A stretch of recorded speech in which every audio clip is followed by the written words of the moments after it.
नमस्कार, हम छत्तीसगढ़ देख रहे हैं आप और मैं हूं आपके साथ अवंतिका श्रीवास्तव। रुक करेंगे छत्तीसगढ़ की तमाम बड़ी खबरों का और सबसे पहले बलौदाबाजार से बड़ी जानकारी। बीच शहर गाड़ी में भीषण आग लगी है। आग लगने की वजह से कार पूरी तरह से जलकर राख हो चुकी है। गाड़ी से निकलकर लोग भाग निकले और इसी वजह से उनकी जान बच पाई। अंबेडकर चौक का ये पूरा मामला आपको बता रहे हैं। तस्वीरें आप देखिए, भीषण आग की लपटें उठती हुई इस गाड़ी से नजर आती हैं। बलौदाबाजार की एक घटना से कि योगेश ज्यादा जानकारी देंगे। योगेश, किस वजह से हुआ पूरा हादसा? जी बिल्कुल, आपको बता दें कि जो पूरा हादसा है इस सड़क में हुआ है। बोलेरो में लोग सवार थे। जैसे ही आग लगने का उनको पता चला कि वे बोलेरो से निकलकर जल्दी से बाहर निकले। हालांकि एक बड़ी घटना होने से बची कि कहीं ना कहीं अगर आग की लपटें लग जाती तो लोग जो बोलेरो में बैठे हुए थे उनको भी एक बड़ी घटना का सामना करना पड़ सकता था। और बीच शहर में आग लगी है। अम्बेडकर चौक के पास ट्रैफिक है, पूरी यातायात की भीड़ वहाँ पर है। लोगों की भीड़ का आना जाना, हजारों लाखों लोग रोजाना वहां आवागमन कर रहे हैं। ऐसे 20 शहर में बोलेरो का आग लगना कहीं न कहीं एक बड़ी दुर्घटना भी कही जा सकती है। वही अंतिका, इससे पहले और बता, कुछ दिन पहले एक बाइक में भी इसी तरह की आग लगी थी। कहीं न कहीं ये गर्मी की वजह से भी हो सकता है। हालांकि पुलिस उस पूरे मामले की भी जांच कर रही कि आग लगने का कारण क्या था, क्योंकि आसपास का पूरा जो इलाका है वो शहरी इलाका है। बैंक भी सामने है, अम्बेडकर चौक है। ऐसे में यहाँ पर बहुत सारी दुकानें हैं, लोगों का आवागमन है। ऐसे में जो आग लगने का कारण है वो कहीं न कहीं अभी पता लगाने की पुलिस कोशिश कर रही है। हालांकि दमकल की टीम यहाँ मौके पर पहुंचकर आग को बुझाने की कोशिश कर रही है। अवंतिका, बिल्कुल योगेश, अक्सर ओवर हीटिंग या शॉर्ट सर्किट के चलते इस तरह की घटनाएं सामने आती हैं और चूंकि गर्मी भी लगातार बढ़ रही है इसलिए शायद इस तरह की घटनाओं में इजाफा। लोग क्या पूरी तरह से सुरक्षित है? लोगों के बारे में जानकारी? जी बिल्कुल, अभी जानकारी स्पष्ट आई है कि लोग उसमें पूरी तरह से सुरक्षित हैं। ऐसी कोई हताहत नहीं हुई है, लेकिन कहीं ना कहीं एक बड़ी घटना होने से टली है। ठीक है, शुक्रिया आपका इस पूरी जानकारी के लिए योगेश। तो ये तस्वीरें आप देख रहे हैं किस तरह से बलौदाबाजार में बीच सड़क पर आग लगी। भीषण आग धधकती हुई इस बोलेरो से। वाहन में आग किस वजह से लगी इसका खुलासा अभी तक नहीं हो पाया, पता नहीं चल पाया है, लेकिन भीषण तस्वीरें इस आग से जुड़ी हुई सामने आई हैं। राहत भरी बात यह भी कि कोई जनहानि नहीं हुई। अंबेडकर चौक का ये पूरा मामला है, चलती फिरती रोड है, आप देख पा रहे हैं। अगर कोई दूसरा वाहन भी चपेट में आता तो काफ़ी मुश्किलें खड़ी हो सकती थी, लेकिन जनहानि नहीं हुई है। राहत भरी बात यही है। सभी लोग जो इस कार में सवार थे वो भी समय रहते बाहर आ गए। और गाड़ियों में आग लगने की घटनाएं लगातार सामने आ रही हैं और इसी से जुड़ी हुई दो तस्वीरें अब आपको टीवी स्क्रीन पर हम दिखाएंगे। पहली तस्वीर धमतरी से होगी। चलती कार में अचानक से आग लगी। तस्वीरें आप देखिए, कार सवार लोगों ने कूदकर जैसे तैसे अपनी जान बचाई। दूसरी तस्वीर बलौदाबाजार की हम आपको लगातार दिखा रहे हैं। बीच शहर धू कर बोलेरो वाहन जला। गाड़ी में बैठे लोगों ने अपनी जान गाड़ी से कूदकर बचाई। दमकल की गाड़ियों ने भी मौके पर फौरन पहुंचकर दोनों ही घटनाओं में आग पर काबू पाने की कोशिश की, सफल रहे। और राहत भरी बात दोनों ही घटनाओं से जुड़ी हुई यही कि जनहानि नहीं हुई, लोग सुरक्षित इस गाड़ी से बाहर आ गए, लेकिन इस तरह की घटनाएं लगातार बढ़ रही हैं।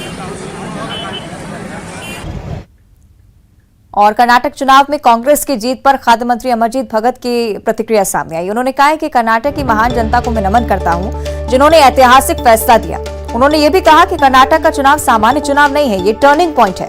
मंत्री अमरजीत भगत का कहना है कि कर्नाटक का परिणाम सिग्नल है। छत्तीसगढ़, मध्य प्रदेश और राजस्थान के लिए काठ की हांडी बार बार नहीं चढ़ती। उन्होंने ये भी कहा कि गांधी जी का देश है।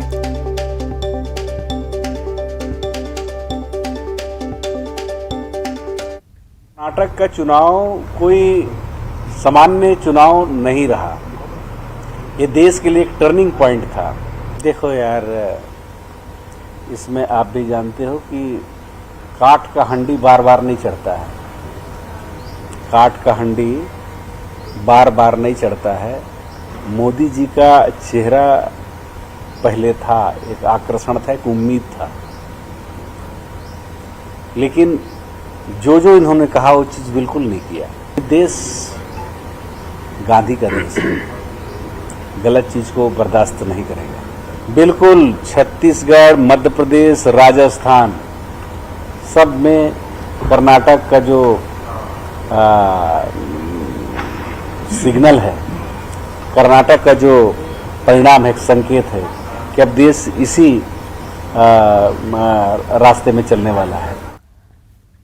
और रायपुर से अगली बड़ी जानकारी, जहां कर्नाटक चुनाव के नतीजों के बाद बीजेपी की रणनीति में बदलाव हो सकता है और इसी बदलाव को लेकर मंत्री अमरजीत भगत ने अपनी प्रतिक्रिया दी है। उन्होंने कहा है कि बीजेपी कितनी भी कोशिश कर ले, कुछ हाथ नहीं लगने वाला। बीजेपी ने अपने आदिवासी प्रदेश अध्यक्ष को भी हटा दिया। अन्य पिछड़ा वर्ग के लिए आरक्षण राज्य भवन में रुकवाया है। राज्यपाल के पेन में स्याही खत्म हो गई है, इतने दिनों से हस्ताक्षर नहीं हो पा रहे।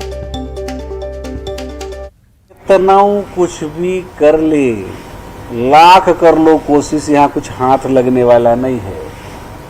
यहाँ भारतीय जनता पार्टी का सोशल केमिस्ट्री बिगड़ा हुआ है। आदिवासी प्रदेश है, आपने आदिवासी प्रदेश अध्यक्ष को हटा दिया जो कंवर समाज से आते थे। कंवर समाज आपको समर्थन करता था, लेकिन अब उनके समाज के अध्यक्ष को आपने हटाया है। क्यों आपको समर्थन करेगा? और किस दिन हटाया है? जिस दिन आदिवासियों का सबसे बड़ा त्योहार, विश्व के आदिवासी उस दिन को सेलिब्रेट करते हैं, विश्व आदिवासी दिवस 9 अगस्त को आपने हटाया है। तो आदिवासियों का आप बेइज्जती करते हैं और बोलते हैं कि आपको समर्थन करेगा।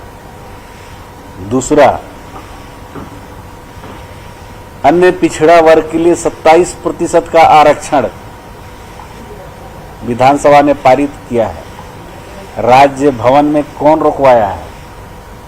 किसके इशारे पे रोका है राजभवन ने?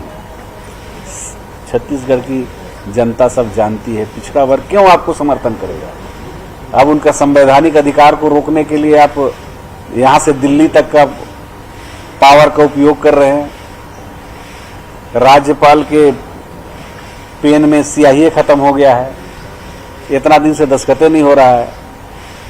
एससी वर्ग का आरक्षण का उसमें अटका हुआ है। मैं तो माननीय मुख्यमंत्री भूपेश बघेल जी को बहुत धन्यवाद देता हूं, जिन्होंने सुप्रीम कोर्ट से हमारा आदिवासी समाज का 32% आरक्षण को बहाल कराया है। उसके लिए समाज उनके प्रति कृतज्ञता जाहिर करता है, ज्ञापित। और मंत्री अमरजीत भगत के इस बयान पर बीजेपी प्रदेश अध्यक्ष अरुण साव ने पलटवार किया। उन्होंने कहा है कि नाटक करने का काम कांग्रेस करती है। प्रधानमंत्री नरेंद्र मोदी के आने से देश में विकास की राजनीति हो रही है। उन्होंने ये भी कहा कि विधानसभा चुनाव में अलग मुद्दे और परिस्थितियां होती हैं। कांग्रेस को छत्तीसगढ़ की जनता को जवाब देना चाहिए। 4.5 साल में प्रदेश सरकार ने कुछ नहीं किया। उन्होंने कहा कि प्रदेश में इस बार बीजेपी की सरकार बनने वाली है। नाटक करने का काम तो कांग्रेस और कांग्रेस पार्टी के नेता करते हैं।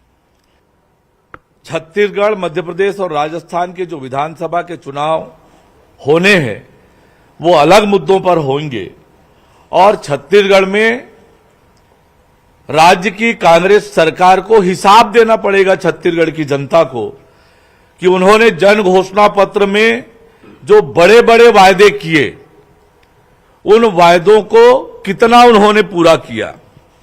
पर आज छत्तीसगढ़ की जनता मानती है कि राज्य की कांग्रेस सरकार ने उनके साथ धोखा किया, उनके साथ छल किया, उन्हें ठगने का काम किया। जन घोषणा पत्र के एक भी वादे पूरे नहीं हुए।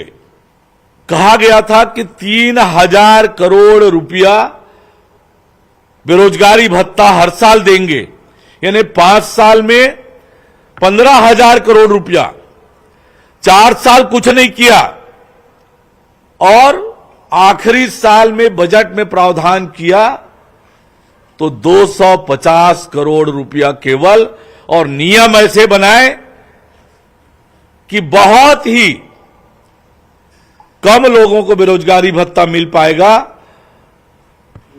9 लाख से अधिक युवाओं के साथ धोखा और अन्याय केवल बेरोजगारी भत्ता के मामले में किया। निश्चित रूप से इसे हम जनता तक लेकर जाएंगे। आगे भी इस मुद्दे को लेकर हम काम करेंगे। चलिए, ज्यादा चर्चा इस पर हम करेंगे। सहयोगी युगल तिवारी रायपुर से हमारे साथ लाइव जुड़ रहे हैं। युगल, कर्नाटक विधानसभा चुनाव के नतीजों का असर छत्तीसगढ़ में भी दिखता हुआ, मायने इसके? जी देखिए, जब से कर्नाटक का चुनाव हुआ और उसमें नतीजा कांग्रेस के पक्ष में रहे हैं, उसके बाद छत्तीसगढ़ में लगातार राजनीति तेज हो गई है और कांग्रेसियों में खास करके ऊर्जा का संचार हुआ है और लगातार वो दावा कर रहे हैं कि इस बार सिर्फ छत्तीसगढ़ ही नहीं बल्कि मध्य प्रदेश और राजस्थान पर भी कांग्रेस का कब्जा होगा और ये गांधी का देश है। और अमरजीत भगत ने जिस तरह से बीजेपी पर हमला बोलते हुए, निशाना साधते हुए कहा है कि अब जिस मुखौटे फोटे को लेकर के, जिस प्रधानमंत्री के चेहरे को लेकर के चुनाव लड़ा जा रहा था, वहां पर कर्नाटक की जनता ने नकार दिया है और ये गांधी का देश है, यहाँ झूठ नहीं चलने वाला है। इसके अभी बहुत बड़ी बात मंत्री अमरजीत भगत ने भी कही है युगल, यही कि छत्तीसगढ़ और मध्य प्रदेश में भी इसका असर रहेगा। आप बने रहेगा युगल हमारे साथ। राजनीतिक मेहमानों से भी हम इस पर प्रतिक्रिया ले लेते हैं। धनंजय सिंह ठाकुर जी कांग्रेस की तरफ से हमारे साथ जुड़ रहे हैं, शिवरतन शर्मा जी हैं बीजेपी की तरफ से पक्ष रखेंगे। आप दोनों का बहुत बहुत स्वागत करती हूं मैं न्यूज 18 पर। शिवरतन शर्मा जी, सबसे पहले आपकी ओर में रुक करूंगी। बहुत बड़ी बात मंत्री अमरजीत भगत कह रहे हैं, कर्नाटक चुनाव में जो हुआ छत्तीसगढ़ में भी वही होगा, कांग्रेस की सरकार बनेगी, प्रतिक्रिया आपकी। ऐसा है, देश में मोदी जी के राज में लोकतंत्र है और लोकतंत्र में अभिव्यक्ति की स्वतंत्रता है। अगर माननीय अमरजीत भगत मुंगेरी लाल के सपने देख रहे हैं तो उनके सपने देखने से मैं उनको रोकता नहीं, पर जब समय आएगा तो माननीय अमरजीत भगत को सुनाई देना बंद हो जाएगा। मंत्री बनने के बाद जब पहला डोंगरगढ़ प्रवास उनका हुआ और मंदिर के सामने मीडिया वालों ने उनसे प्रश्न किया कि शराबबंदी कब लागू होगी, आपके जन घोषणा पत्र में था शराबबंदी का वादा, तो माननीय मंत्री जी का जवाब था मुझे कुछ सुनाई नहीं दे रहा है। तो आज मंत्री जी चाहे जो हाँक लें, पर जब छत्तीसगढ़ का रिजल्ट आएगा और फिर से छत्तीसगढ़ में भारतीय जनता पार्टी की सरकार बनेगी तो माननीय मंत्री जी को याद नहीं रहेगा कि मैंने कभी मुंह छुड़ाने की बात की थी या मैंने ये बात की थी। उससे मंत्री जी का कान जवाब दे जाएगा, उनको सुनाई नहीं देगा। ठीक है, जवाब इस पर हम ले लेते हैं। धनंजय जी, अरुण साव जी ने भी कई सारे मुद्दे गिनाए हैं, शिवरतन शर्मा जी भी बहुत कुछ कह रहे हैं, जवाब आपका। देखिए, मुझे लगता है कि शिवरतन शर्मा जी भारतीय जनता पार्टी के वरिष्ठ नेता हैं और लंबे समय से विधायक हैं और प्रदेश की जनता को पता है किस प्रकार से रमन सिंह की सरकार का मूल काम था कमीशन खोरी करना और भ्रष्टाचार करना। कर्नाटक में भाजपा की सरकार का भी वही काम था, जैसे छत्तीसगढ़ में कमीशन खोर भाजपा की सरकार को जनता ने उखाड़ फेंका, वैसे ही कर्नाटक में हुआ है। और छत्तीसगढ़ में भूपेश बघेल जी की सरकार है जो वादा पूरा करने के लिए जाने जाती है, चाहे मैं किसानों को कर्ज माफी की बात कर लूं, उसके धान की कीमत देने की बात कर लूं या बिजली बिल सुविधा की बात कर लूं, युवाओं को रोजगार देने की बात कर लूं, हर वादे को पूरा करने का काम हमारी सरकार ने किया है। और भारतीय जनता पार्टी का तो चरित्र वादा खिलाफी करना। मैं तो शिवरतन शर्मा जी से पूछता हूँ, कहाँ है 2 करोड़ रोजगार जो नरेंद्र मोदी जी देश भर के युवाओं को देना चाहते थे? 35 और 30 रुपए पेट्रोल और डीजल देने वाले थे, रसोई गैस के दाम आसमान छू रहे हैं, दूध दही पर आजादी के बाद सरकार पर भी लगातार कई सारे मुद्दे जिनको लेकर कांग्रेस आरोप लगा रही है। बहुत शुक्रिया धनंजय जी आपको जुड़ने के लिए। शिवरतन जी आपका भी बहुत बहुत शुक्रिया। तो आप देख रहे हैं आरोप प्रत्यारोप का दौर दोनों ही पार्टियों की तरफ से चल रहा है। आगे बढ़ते हैं, रायपुर से अगली बड़ी खबर है जहां बजरंग दल को लेकर बीजेपी प्रदेश अध्यक्ष का एक बयान सामने आया है। भगवान राम हो या बजरंगबली, ये हमारी आस्था का विषय है, अरुण साव जी कह रहे हैं। कांग्रेस पार्टी का आरोप बेबुनियाद है, भगवान को आधार बनाने का काम कांग्रेस ने किया है। कर्नाटका के चुनाव में बजरंग दल पर प्रतिबंध लगाने का जो कांग्रेस पार्टी ने अपने घोषणा पत्र में किया, भारतीय जनता पार्टी केवल विकास और जनहित के मुद्दों को लेकर चुनाव के मैदान में जाती है। भगवान राम हो या भगवान बजरंगबली हो, ये हमारे आस्था का विषय रहा है और इसलिए कांग्रेस पार्टी का ये आरोप बेबुनियाद और निराधार है। धर्म को आधार बनाने का काम तो कांग्रेस पार्टी ने किया। और तारा रायपुर में ब्रह्म कुमारी ईश्वरीय विश्वविद्यालय में नशा मुक्ति भारत अभियान में मुख्यमंत्री भूपेश बघेल शामिल हुए। मुख्यमंत्री भूपेश बघेल ने कार्यक्रम का शुभारंभ किया और इस मौके पर विधायक सत्यनारायण शर्मा भी मौजूद रहे। प्रजापिता ब्रह्म कुमारी ईश्वरीय विश्वविद्यालय के डॉक्टर सचिन परब, डॉक्टर बनारसी लाल शाह, ब्रह्म कुमारी हेमलता और उषा बहन भी मौजूद रहे। इस मौके पर सीएम भूपेश बघेल ने कहा कि शराबबंदी से नशा की समस्या खत्म नहीं हो जाती, सरकार कोई ऐसा आदेश नहीं दे सकती जिससे लोगों की मौत हो। उन्होंने ये भी कहा कि शराबबंदी लक्ष्य नहीं, नशा मुक्ति का लक्ष्य होना चाहिए।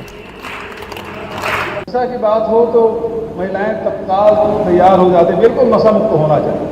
छत्तीसगढ़ में विधानसभा चुनाव के पहले 2018 में महिलाओं को बड़ा दबाव था, शराबबंदी होना चाहिए, शराब मुक्त होना चाहिए। महिलाओं सम्मेलन था, हम लोगों ने घोषणा कर दी कि शराबबंदी करेंगे। दरअसल शराबबंदी का मतलब ये है कि नशा मुक्ति की तरफ हमको बढ़ना है, नशा मुक्त होना चाहिए। केवल सरकार प्रदेश के मुखिया होने के नाते मैं अभी आदेश कर सकता हूं कि सारी दुकानें शराब की बंद हो जाएगी, लेकिन इससे समस्या का निदान हो जाएगा क्या? और इसलिए जब तक के की सामाजिक बुराई समाज मिलकर आगे न बढ़े, कुछ समाज बढ़े, कुछ सरकार बढ़े, तब जाके हम लोग आगे बढ़ पाएंगे।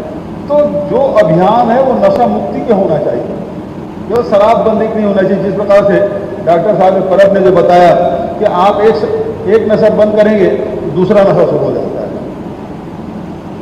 तो ये नशा छोड़ के हमको कोई दूसरी नशा करना चाहिए। वो नशा मानवता की सेवा का नशा होना चाहिए, वो नशा ईश्वर के प्रति भक्ति का नशा होना चाहिए। और नशा तो डॉक्टर साहब ये कहना ही अच्छा होता है, दो प्रकार का नशा ठीक नहीं होता। मानवता की सेवा का नशा इतना बड़ा है कि बच्चा सब नशा छोटा हो जाता है, उसके सामने फीका पड़ जाता है। और आज मदर्स डे है और मदर्स डे पर न्यूज 18 सलाम करता है सभी माओं को। साथ ही आपसे आज के दिन हम लेना चाहते हैं एक वादा कि मां शब्द का सम्मान करेंगे, अपमान नहीं। मुहिम के बारे में और जानने के लिए आइए हमारे मेटावर्स में, जहां एक नया अनुभव आपका इंतजार कर रहा है। जुड़ने के लिए स्क्रीन पर दिए गए QR कोड को स्कैन करें या www.nw18metaverse.com वेबसाइट पर लॉगिन करें। सभी माओं को न्यूज 18 की तरफ से हैप्पी मदर्स डे।